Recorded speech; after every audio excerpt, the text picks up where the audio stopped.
Prime time में खबरों का सिलसिला शुरू करते हुए सबसे पहले बात कर्नाटक की, जहां लगता है राहुल गांधी का ढाई साल के मुख्यमंत्री का फार्मूला अब जाके क्या कामयाबी की तरफ बढ़ने में सफल हो गया है।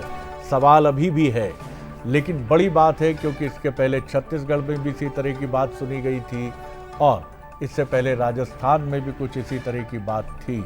कहा तो ये भी गया था कि मध्य प्रदेश में भी अगर सरकार कार्यकाल पूरा करती तो यहाँ भी संकेत यही थे कि 2.5 साल कमलनाथ और 2.5 साल उस समय के कांग्रेस के दिग्गज नेता ज्योतिरादित्य सिंधिया। बहरहाल कर्नाटक की राजनीति में बड़ा उलटफेर होने के संकेत मिल रहे हैं। सूत्रों के मुताबिक मुख्यमंत्री सिद्धारमैया गुरुवार को इस्तीफा दे सकते हैं और उनकी जगह उप मुख्यमंत्री डीके शिवकुमार को राज्य की कमान सौंपी जा सकती है। दिल्ली में कांग्रेस अध्यक्ष मल्लिकार्जुन खड़गे और राहुल गांधी के साथ हुई करीब 6 घंटे लंबी बैठक में नेतृत्व परिवर्तन को लेकर गंभीर चर्चा हुई। सूत्रों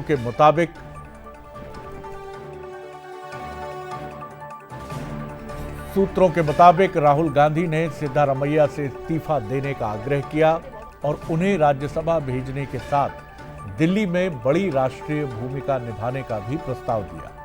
मीडिया रिपोर्ट्स के अनुसार सिद्धारमैया ने अपने करीबी समर्थकों से चर्चा के बाद संकेत दिए हैं कि वो पार्टी हाईकमान का फैसला मानेंगे। इस बीच उन्होंने गुरुवार सुबह मंत्रियों की ब्रेकफास्ट मीटिंग भी बुलाई है, जिसमें इस्तीफे की अटकलें और तेज कर दी हैं।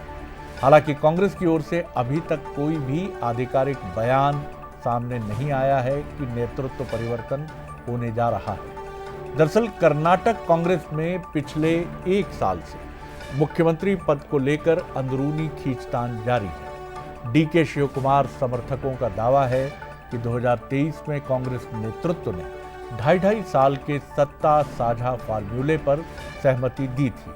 अब माना जा रहा है कि उसी फार्मूले को लागू करने की तैयारी हो सकती है।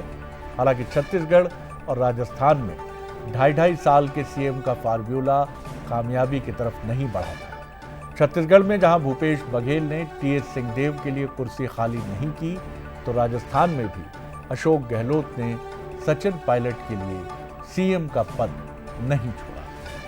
आपको ये भी बताने की कोशिश करते हैं कि जब से सरकार तब से तकरार, ये कांग्रेस के लिए बड़ी चुनौती रही है कि सरकार बनना उसके लिए खुशी से ज़्यादा चिंता का विषय हो जाता है। 13 मई 2023 चुनाव नतीजे आए, कांग्रेस को बहुमत मिला। 20 मई 2023 कर्नाटक की कोरियोग्राफी आपको बता रहे हैं पूरी। सिद्धारमैया सीएम बने और डीके शिवकुमार डिप्टी सीएम बने, जबकि चुनाव में डीके शिवकुमार की भूमिका काफ़ी वजनदार रही थी। 2.5 साल के फार्मूले पर चर्चा हुई क्योंकि डीके शिवकुमार एक नेचुरल कैंडिडेट मुख्यमंत्री पद के लिए माने गए थे। 30 जून 2025 डीके शिवकुमार का गुट समर्थक सक्रिय हुए, उन्हें मुख्यमंत्री बनाने की मांग जोर पकड़ने लगी।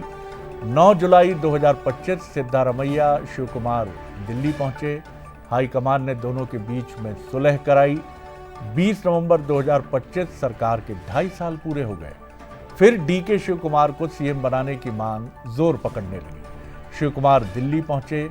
सत्ता परिवर्तन को लेकर फिर अटकलें लगी। 26 मई 2026 जो एक निर्णायक तारीख मानी जा सकती है सत्ता परिवर्तन के लिहाज, सत्ता नहीं नेतृत्व परिवर्तन के लिहाज से, सरकार के लगभग 3 साल फिर सीएम बदलने की चर्चा।